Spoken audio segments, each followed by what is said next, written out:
Assalamualaikum warahmatullahi wabarakatuh. Halo teman-teman, kami dari kelompok 6 akan membahas mengenai Climate Data Source.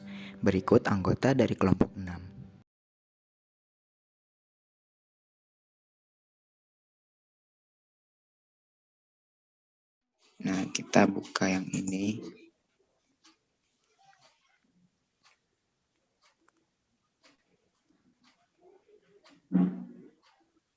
Nah, kemudian teman-teman bisa login, atau kalau misalkan belum login, teman-teman bisa register di sini.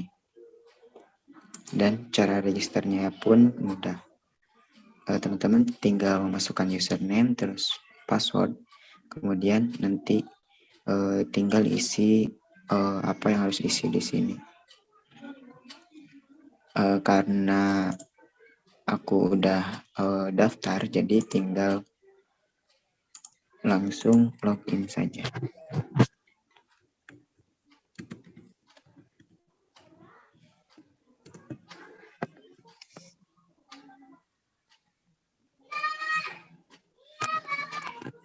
Oke, karena ini sudah login ya teman-teman. Nah, di sini kita mau download data curah hujan pada bulan Januari dan juga Juli tahun 2010. Ini tujuannya untuk membandingkan bagaimana sih curah hujan di bulan Januari dan juga di bulan Juli pada tahun 2010. Nah, pertama-tama kita pilih dulu select variable. Nah, variabelnya kita pilih observation. Kemudian kita pilih pengukurannya di measurement. Kita pilih yang precipitation yang ini. Nanti di sini bakalan muncul data-data yang bisa di-download teman-teman. Nah, teman-teman tinggal pilih saja data curah hujan yang berasal dari GPM atau Global Precipitation Measurement. Kita search, kemudian nah ini sudah ada, kita di sort dulu, kemudian nanti kita pilih yang ini Mergate Satellite yang ada for general use. Kita ubah dulu ke milimeter per bulan. Kita checklist, kemudian ini kita pilih rentang waktunya. Tadi kita akan pilih tahun 2010 dan pada bulan Januari dulu ya teman-teman. Kemudian ini end date-nya kita tetap pilih bulan Januari. Oke, kemudian kita bisa pilih wilayah tertentunya. Nah, untuk wilayah kajian pada data kali ini kita pilih wilayah Indonesia. Kita bisa pilih lewat ini, ataupun kita bisa tulis letak sesuai lintangnya. Misalkan Indonesia, kita berada di 95 derajat bujur barat, kemudian minus 11 lintang selatan, kemudian 141 derajat bujur timur, dan 6 derajat lintang utara. Oke. Kemudian kalau sudah seperti ini, jadi kita tinggal langsung plot datanya saja. Nah, ini biasanya loading ya teman-teman. Kecepatannya bisa disesuaikan dengan kecepatan internet dari teman-teman masing-masing. Nah, ini sudah mulai muncul datanya. Selanjutnya kita download datanya. Kita pilih yang di sini ada download. Kemudian kita pilih yang NCDF karena nanti kita akan olah lagi di software Panoply. Kita download dalam bentuk NCDF. Nah, ini sudah ke-download ya teman-teman. Sudah tersimpan di komputer teman-teman masing-masing. Jika sudah, kita pilih back to data selection. Kalau misalkan teman-teman mau pilih data range-nya lagi, teman-teman bisa lihat ini pada bulan Juli. Kemudian ini kita ganti di bulan Juli. Nah, ini teman-teman tidak perlu mengganti lagi ya select region-nya. Ini juga sudah tidak perlu dipilih-pilih lagi. Yang perlu hanya mengganti range datanya saja. Kemudian kita upload datanya. Kita tunggu sampai plotnya selesai. Kemudian kalau plotnya sudah selesai, kita bisa mengikuti cara yang tadi untuk mendownload datanya dalam bentuk NCDF.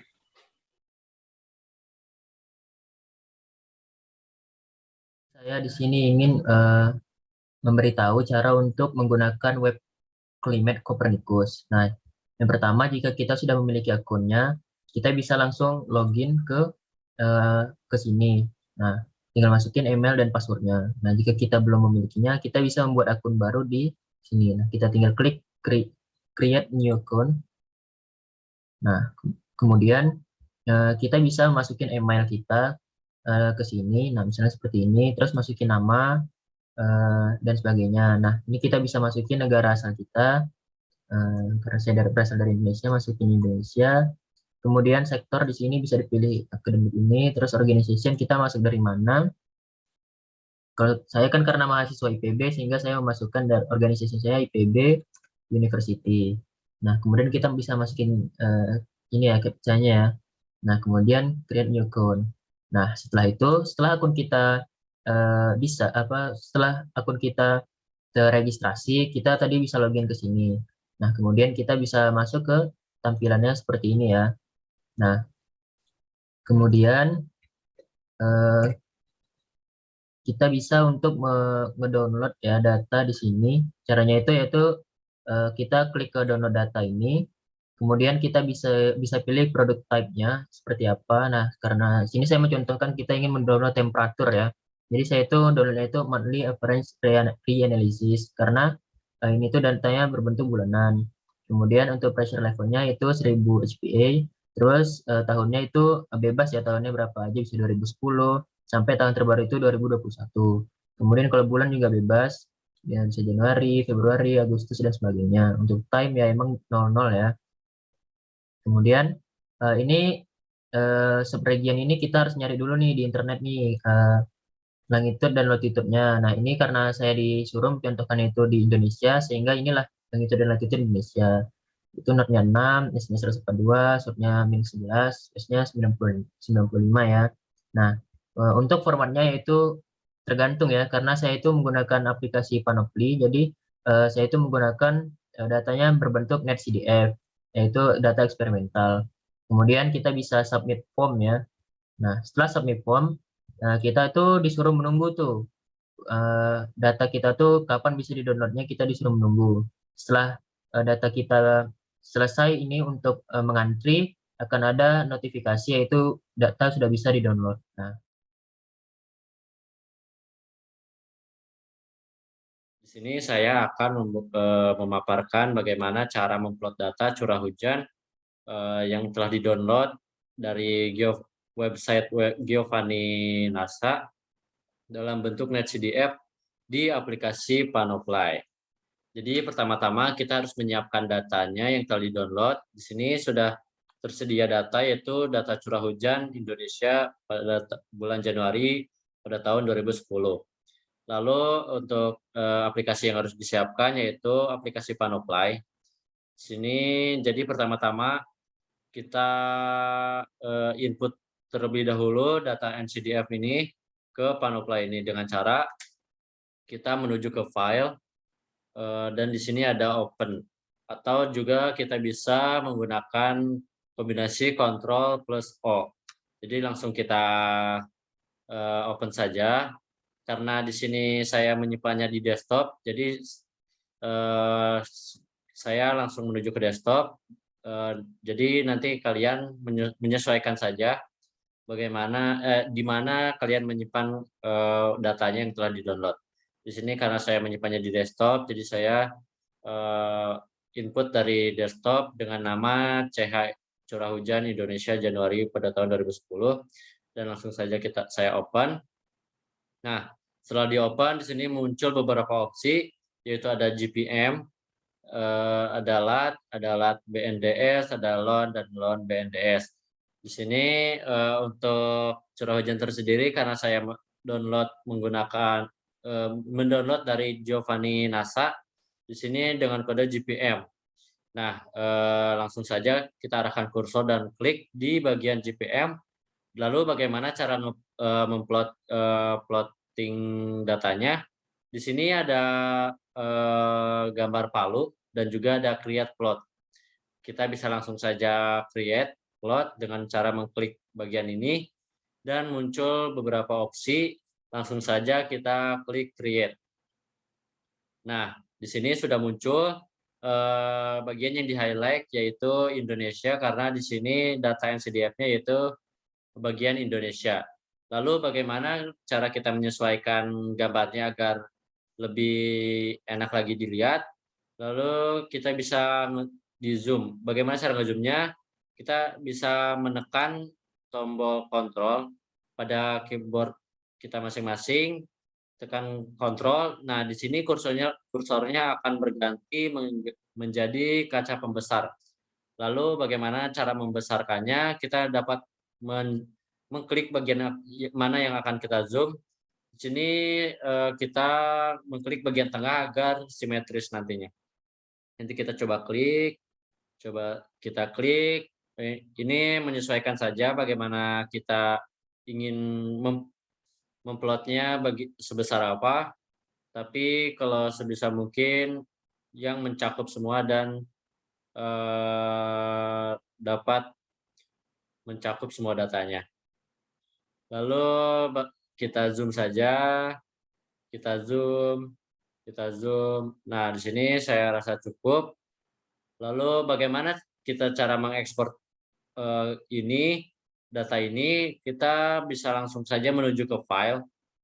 Di sini kita bagaimana cara download atau save-nya. Di sini ada save image as. Itu langsung kita klik saja. Di sini terdapat beberapa pilihan. Kita akan menyimpannya dalam beberapa bentuk, yaitu ada GIF, ada JPEG, ada PDF, dan PNG, ada PostScript, dan TIFF. Lalu di sini saya menyimpannya dengan jenis PNG. Lalu kalian bisa menyesuaikan saja akan menyimpannya di mana. Di sini saya akan menyimpannya di bagian desktop. Lalu kita klik desktop saja. Lalu kita tunggu beberapa saat. Di sini kita bisa minimize terlebih dahulu. Nah, di sini kita langsung bisa mendapatkan hasil dari plotting data yang kita tadi sudah buat.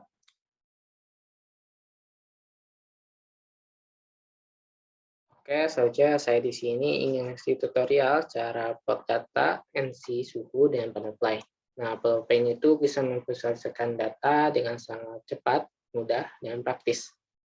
Pokoknya butterfly itu mantap lah untuk memvisualisasikan data dengan praktis. Oke, pertama-tama kita masukkan data NC suhu yang tadi sudah kita download. Nah, kita gunakan suhu Juli di Indonesia tahun 2010 ini ya. Oke, kita buka. Nah, kita bisa lihat ada data latitude, longitude, temperatur, dan time. Nah, kita bisa gunakan data temperatur ini ya, yang lainnya bisa diabaikan. Nah, untuk memplot data tersebut, kita bisa gunakan create plot. Nah, ini tuh tidak perlu diubah lagi ya, karena udah sesuai. Create. Nah, plotnya itu udah jadi ya. Nah, untuk memfokuskan plot yang ke data yang kita inginkan, kita bisa mengklik Control dan drag data tersebut. Jadi, oke. Nah, udah jadi ya plotnya. Nah, itu udah ada keterangan. Udah ada keterangannya, ada data minimum dan data maksimumnya. Nah, untuk mengambil gambar plot ini, kita bisa menggunakan save image di dalam file ini. Save image, save. Untuk dia, coba lihat ya. Nah, udah jadi ya. Oke, segitu aja plot data NC suhu menggunakan Panoply. Dari saya, terima kasih.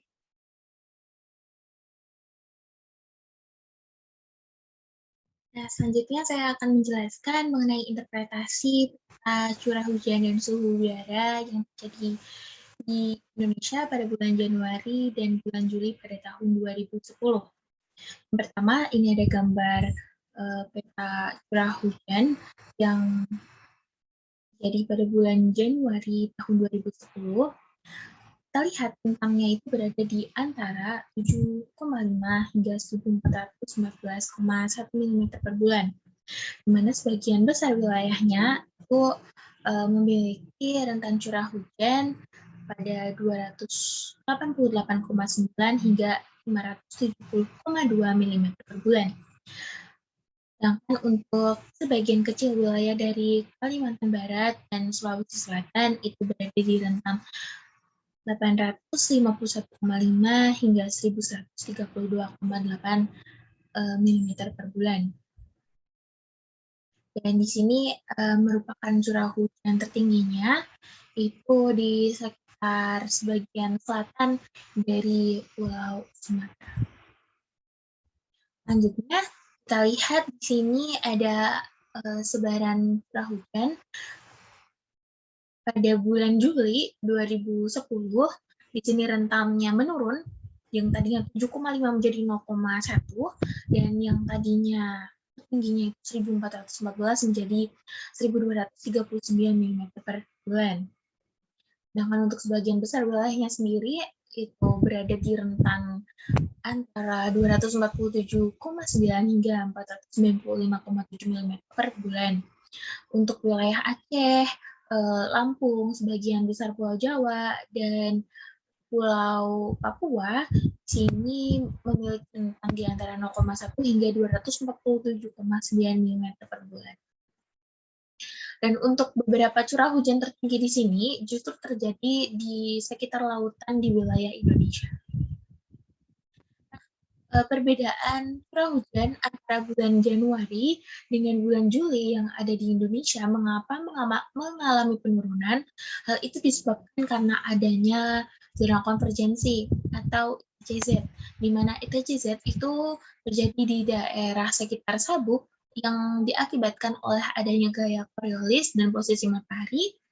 Dan untuk bulan Januari sendiri, ITJZ itu terjadi atau melewati di wilayah Indonesia di sabuk ekuator. Sedangkan pada bulan Juli itu wilayah ITJZ tidak melewati wilayah Indonesia. Itulah mengapa pada bulan Januari itu memiliki rentan curah hujan yang lebih tinggi dibandingkan dengan curah hujan yang ada di bulan Juli.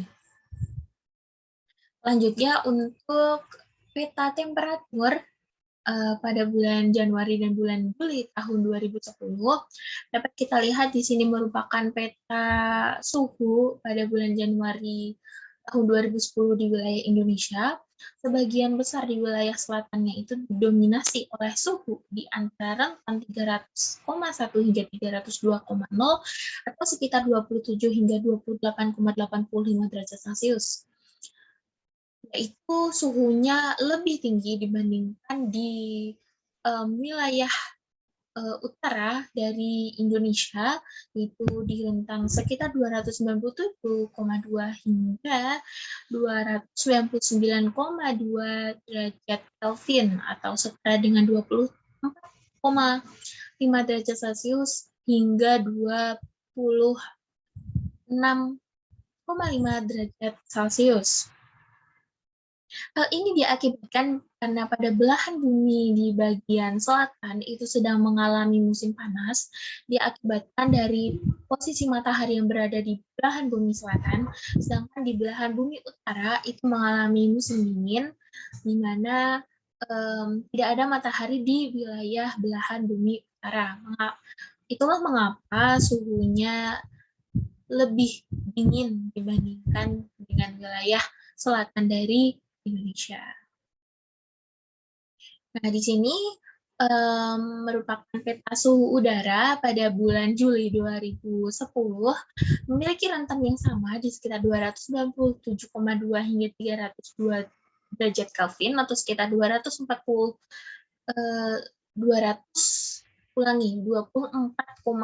derajat Celcius hingga 28,85 derajat Celcius. Tapi memiliki sebaran suhu tinggi dan suhu yang lebih rendah itu di posisi yang berbeda. Di sini di wilayah bagian utara dari Indonesia itu memiliki rentang suhu sekitar 300,1 hingga 302 derajat Kelvin. Sedangkan di wilayah selatannya itu memiliki suhu yang lebih rendah, yaitu di antara 297,2 hingga 298,2 derajat Kelvin atau sekitar 24,5 derajat Celcius hingga 26,5 derajat Celcius.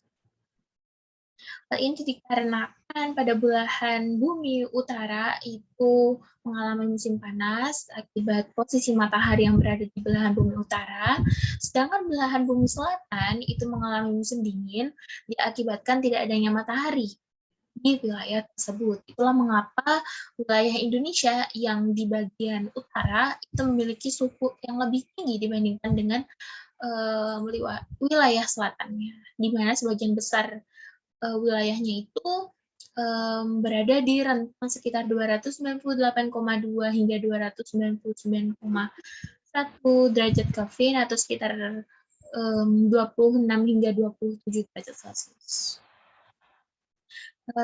Sekian interpretasi dari saya. Mohon maaf apabila ada kesalahan dalam perkataan atau penjelasan.